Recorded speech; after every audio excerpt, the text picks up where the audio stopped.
আসসালামু আলাইকুম রহমতুল্লাহ।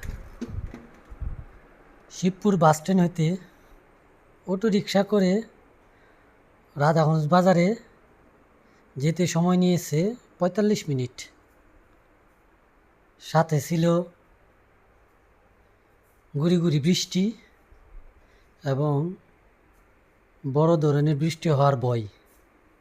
সাথে আরও ছিল বিটঘুটে অন্ধকার এবং কোনো দুর্ঘটনা ঘটার ভয়।